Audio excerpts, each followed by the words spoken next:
अगर आप ज्योतिष सीखना चाहते हैं तो ये वीडियो ध्यानपूर्वक देखें, समझें, पढ़ें और याद रखें।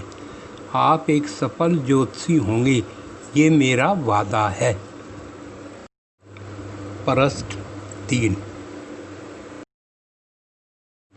पहले वीडियो में कलयुग के बारे में कुछ बताया गया था, उससे आगे जाया करेगी। गौवें दूध बहुत कम देंगी और गौ हत्या जैसा पाप करने से व्यक्ति नहीं डरेगा। मनुष्य की परम आयु 120 वर्ष होगी। बाल अवस्था 10 वर्ष की होगी। मनुष्य की देह 3.5 हाथ की होगी। पिता अपनी पुत्री को बेच देना जैसा पाप इस युग में करेगा। अभिचारी स्त्रियां अपने को सती कहेंगी। पुण्य 5 विषय और पाप 15 विषय होगा।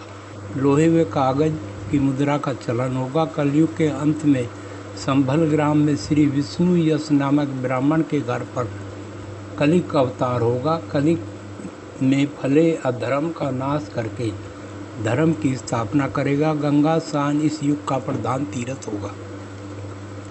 अधर्म के बारे में अधिक लिखना भी अधर्म ही माना जाता है। इस युग में सूर्य ग्रहण और चंद्र ग्रहण 46,000 होंगे। ध्यान देने की बात यह है कि कलयुग में धर्म एक पद है तो एक अवतार का जन्म होगा। इसके अलावा अगर कोई अपने आप को अवतार कहेगा तो वह स्वयं तो डूबेगा ही, जो उस पर विश्वास करेंगे वो भी पाप के भागी होंगे। वर्ष सुबह जब सूर्य पूर्व दिशा से निकलता है तो एक दिन का आरंभ माना जाता है। शाम को जब सूर्य पश्चिम दिशा में अस्त होता है तो दिन का अंत व रात्रि का आरंभ माना जाता है। अगले दिन सुबह सूर्य उदय तक रात्रि होती है। एक दिन व रात्रि का योग 60 घड़ी या 24 घंटे का होता है। इसी तरह से 15 दिन रात्रि का एक पक्ष होता है। 2 पक्षों का एक महीना होता है। इसी प्रकार से 30 दिन रात्रि का एक महीना होता है और 360 दिन रात्रि एक वर्ष होता है। एक वर्ष में 12 महीना होते हैं। प्रत्येक महीने में 30 दिन माने जाते हैं। महीने का आरंभ कृष्ण पक्ष की पड़वा से होता है। वर्ष का आरंभ शुक्ल पक्ष की पड़वा चैत्र मास से होता है। महीनों के नाम। पहला महीना चैत्र है। चैत्र को मधु और मीन भी कहते हैं। दूसरा बैसाख है। तीसरा जेठ है। चौथा आषाढ़ है। 5वां सावन। 6वां भादव। 7वां अश्विन। 8वां कार्तिक। 9वां मगशिर। 10 पोह। 11 माघ और 12 फल्गुन है। शुक्ल पक्ष और कृष्ण पक्ष। एक महीने में 2 पक्ष होते हैं, कृष्ण पक्ष और शुक्ल पक्ष। अंधेरी रात को कृष्ण पक्ष और चांदनी रात को शुक्ल पक्ष कहते हैं। महीने के शुरू की पड़वा तिथि से अमावस्या तक कृष्ण पक्ष और अमावस्या से पूर्णमासी तक शुक्ल पक्ष कहते हैं। अंधेरी को बदी और चांदनी को सुदी कहते हैं।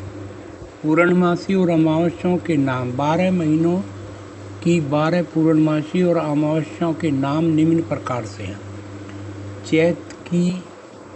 चैत माह की चैत्री, वैशाख माह की वैशाखी, जेठ माह की ज्येष्ठी और वह मूली, आषाढ़ माह की आषाढ़ी, सावन माह की सन्विष्टा, भद्र माह की पुष्टि और अश्विनी माह की अरोही, कार्तिक माह की कार्तिकेय व कृतिका, मगशिर माह की मर्गशा, पोह माह की पोषी, माघ माह की माघी और फाल्गुन माह की फल्गुनी पूर्णमासी होती है। अमावस्या के नाम वार के नाम पर भी होते हैं, जैसे सोमवार को समोती, मंगलवार को भौमवती, शनिवार को पड़ने वाली को शनिचरी अमावस्या कहते हैं। सोमवती अमावस्या। सोमवार को पड़ने वाली अमावस्या को सोमवती अमावस्या कहते हैं। इस दिन गंगा आदि नदी में स्नान करने का बड़ा ही महत्व है। ये भी सत्य है कि एक पक्ष में 14, 15 व 16 दिन रात्रि होते हैं। महाभारत काल में 13 दिन रात्रियों का पक्ष भी आया था। चंद्रमा के अनुसार 29 दिन रात्रि 12 घंटे 44.1 मिनट के लगभग एक माह होता है। और 354 दिन रात्रियों के लगभग 1 वर्ष होता है।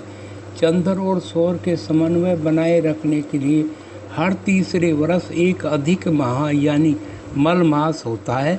अधिक माह को कहते हैं और अगर 6 मास हो तो उसे कहते हैं। द्वापर युग में महाभारत के समय भी अधिक माह होता था। वीडियो पसंद आए तो सब्सक्राइब करें।